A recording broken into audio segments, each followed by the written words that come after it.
attorney general in California, and she was the senator from California. I really don't know much of what she did. I'm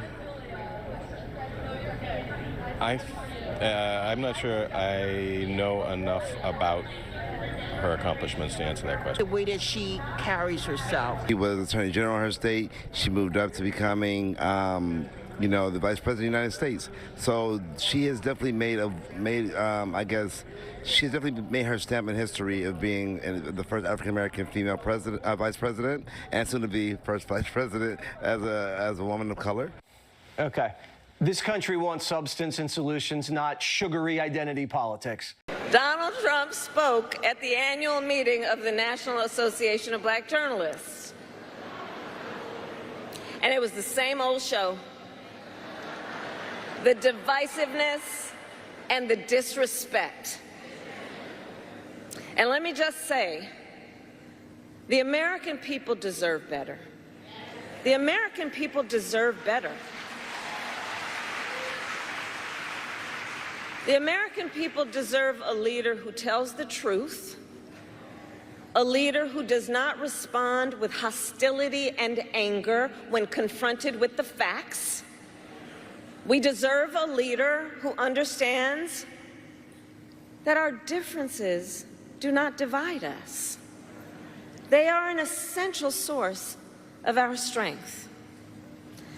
I don't know if this is a provocative title that I put on this video, but I'll make my best case for it.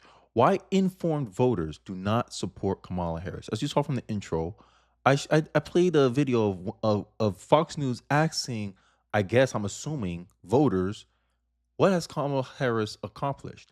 And none of them can really answer this question. I have personally done this myself to some of my Democrat family members, and I have not gotten anything of substance back. Most of the time, they quote qualifications, what she became, and I say, yeah, that's nice on a personal level, but what she has done for the voters that supported her, what accomplishments has she done?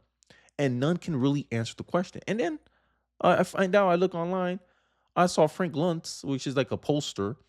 He asked Kamala Harris supporters, what has Kamala Harris have accomplished as vice president? As someone, and this is why I say informed voters don't support Kamala Harris, is because, one, her supporters don't even know what they're supporting. She doesn't have a policy platform on her official website. All the past commentary she has done, all the past political positions she had, supposedly she's reversing them. You ask a Harris supporter, hey, why are you so enthusiastic of a vote for her? It always comes back to the fact that she is a black-looking woman. That seemed like to be the issue here.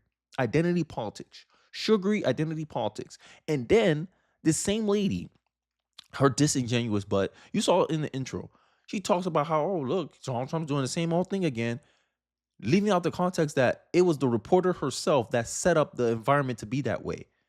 If you don't want it to be nothing, don't start nothing. Within a minute of the interview, the journalist, the black woman journalist, the rude liberal journalist, came in and ended up becoming a Democratic shill instead of a reporter. And this is the reputation that many journalists have. I already told you on this channel, 97% of U.S. journalists are Democrat. And then you go into an association where everyone saw this as a hostile interview for Donald Trump. And one of the questions I have for a lot of these Harrison supporters is, when was the last time I seen Kamala Harris go into hostile territory? Because that tells you a lot about a candidate.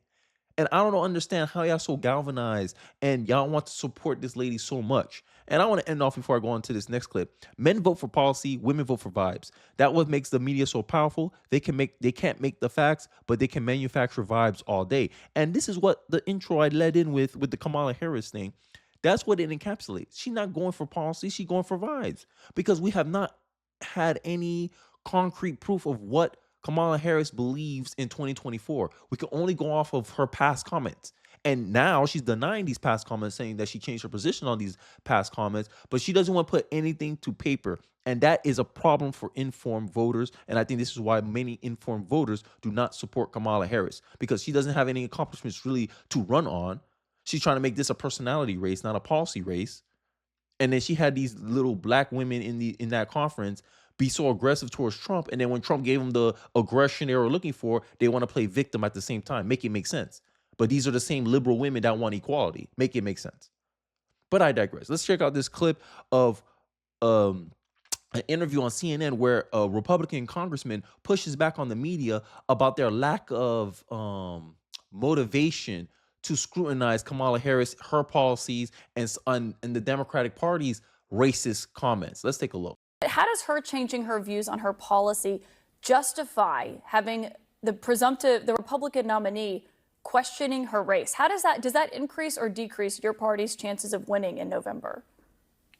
Well, Caitlin, you haven't had that conversation with Kamala Harris because she's been hiding out. I want to have this conversation with you, Senator. Just like Joe Biden hid out before her. And my point is, when are you and the rest of the media going to demand that Kamala Harris come out and answer questions in an unscripted format about where she stands for this country, as opposed to continuing to focus on what Donald Trump said today? 4 years ago, Joe Biden said, if you don't vote for him, you ain't black. Could you imagine a more insulting comment? Joe Biden is presuming to judge the political views of 1/8 of our fellow citizens based on their skin color. Did you ever ask Kamala Harris to condemn his remarks? There are Did you ever ask him or ask her if that was racist? This is a question. You're a Republican senator, so I want to ask you about the Republican nominee. Did you ask Kamala Harris? Caitlin, did you ask Kamala Harris why she's willing to serve as vice president for a man she essentially called racist and a segregationist? Have you or anyone else in the media asked Kamala Harris those questions, Caitlin? Senator, trust me, I covered the Biden-Harris White House. We obviously have asked for her to come on. But my question is for you about this. Donald Trump's pick for VP once questioned whether he was America's Hitler. Are you tired yet? Are we tired of this game yet? And then she tried to use get a shot in. JD Vance once called Donald Trump the American version of Hitler. And guess what JD Vance did? He apologized. So if we're going to set the example of JD Vance calling someone something and he apologized for it, did Kamala Harris do the same thing since she wants to put up this false equivalency? This is why I'm tired of these journalists. These journalists are not here to inform you. To become an informed voter, you cannot just trust the news. You have to cross-reference your sources. You have to see both sides of the issue. That's why I have NewsGuard on, so I know what side this publication's on. And you make a bigger picture, the determination on who you support more or who you prioritize more. And that's what it becomes, right? Caitlin Collins tried to hold Tom Cotton feet to the fire by demanding that he defends Trump's attack on Kamala. He gives it back to her and then some. And the problem with the mainstream media, and this is why a lot of informed voters do not just blindly trust the mainstream media, is because they're inconsistent of how they approach interviewing presidential candidates based on what political party they are a part of. I already made the mention before. I'm going to make the mention again. 97% of U.S. journalists are Democrats. Therefore, I'm inclined to assume that a Democratic journalist is going to give a more positive approach towards the Democratic candidate versus the Republican candidate. So that means as an informed voter, I can't really say I know a candidate unless that candidate shows up in hostile territory, which Kamala Harris failed to do. And Caitlin Collins kind of let the cat out of the bag when she mentioned that she invited numerous times for Kamala to come out or Democratic whoever to come out to defend these comments, and they don't show up. But they don't press about it. And this is the problem I have with the mainstream media. And then a lot of Democrats, a lot of these pro-Harris, pro-Democrat people will come in my comment section, label you misformed, liberal projection, by the way. But when you ask questions on what part of am I misinformed about, you don't get a reply back. Because these people are full of ish. They're full of hot air. They got all this false bravado, but then when you finally check them, they got nothing to say. The complete lack of interest in what Kamala thinks or believes, indifference by the most media, Dem partisans, and the DNC loyal jokes that call themselves the left is glaring. Beyond identity politics and cultural war candy, she has not had said anything of substance. Here's what is a piece of an article where this is the advice people are giving Kamala Harris. And let me know, as an informed voter, can you support a candidate that is being given this kind of advice? The former mayor is no longer directly in touch with Harris, but is eager to offer suggestions. He said Biden should step down now so the country can see her as president before the election. Harris should avoid making any history-breaking identity central because the voters want her to answer them. And then that she ought to embrace her hazy ideological categorizations, because if she keeps people continually guessing, then she can adjust the interpretation of your guesses every time she sees you. You can have a public policy and a private policy. But you want me, an informed voter, to vote for that? How can I, like, imagine this. That means this is an argument I'm taking based on this advice, and it looks like that's the playbook she's running, because the mainstream media ain't asking her any political questions. Every time the right tries to pin her down on a political position, right? PolitiFacts, these liberal journalists that dominates journalism, they put mostly false. What Kamala wanted, free healthcare for illegals. Unfortunately for them, we have X, right? So this is the fact check, right? I'm gonna show you. This is the fact check. Vice President Harris endorsed free taxpayer government funded healthcare. And I think I did a video on my national debt video where the Biden administration is trying to get illegal immigrants on healthcare. Must be addressed. The bill also says, quote, every individual who is a resident of the United States is entitled to benefits for health care services under this act. Not every individual who's a citizen, but every individual who's a resident. So you support giving universal health care, Medicare for all, to people who are in this country illegally? Let me just be very clear about this. I am opposed to any policy that would deny in our country any human being from access to public safety, public education, or public health, period. But then they fact check you and say, oh, it's mostly false, because her position, her ideological position, her policy position is ambiguous. This is one of the reasons why she does not have a policy position or a policy agenda on her official website, because then you can actually pin her down on something. And this is my problem with fact checkers. Just because there's no evidence of the contrary, there have to be evidence of what you're stating for it to be a fact check. For instance, this water is full. If you see, obviously, this water bottle is full, then it's a fact check if you say it's not full. But then if I say, hey, a water bottle behind the counter is a green color, and let's say I'm colorblind, and then you say, no, it's a yellow color, and I say, oh, mostly false. The color of the cup, the color of the container is unknown, and many are speculating what it is. That's not a fact check. All you're really doing is casting doubt on someone's assumption, on someone's position. That's not a fact check. And that's my problem with these fact checkers.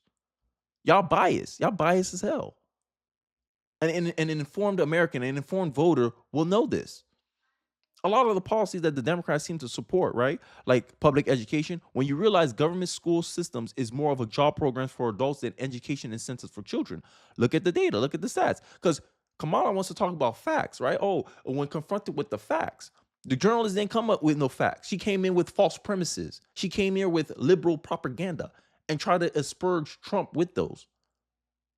But then if you got to adjust with the facts, hey, like, what are you going to do with public school? It seems like we're getting a worse and worse service for our public school kids. And it seems like you paying all these administrative staff, principals, and teachers more money, but they're giving us a crappier and crappier product. How can you justify government spending if this is what you're putting money towards? Inefficient. It's like throwing money into a fire. It honestly pissed me off. And then these Harrison supporters can't name an accomplishment that Kamala Harris has done.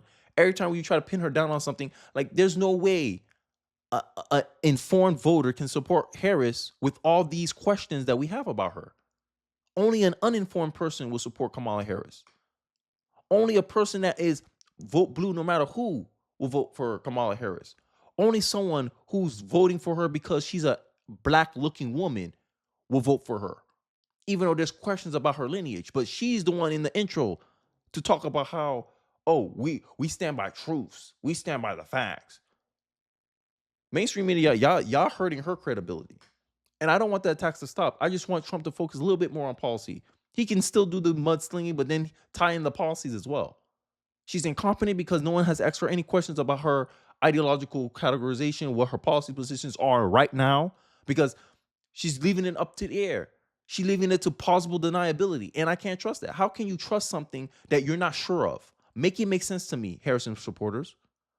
Let me know your thoughts in the comment section below. Do you agree with my commentary? Don't agree with my commentary? I'd like to hear your comments on the comment section below. Don't forget to like, comment, subscribe. I appreciate you guys watching to the end of the video. And I'll catch you guys on the next one. Peace.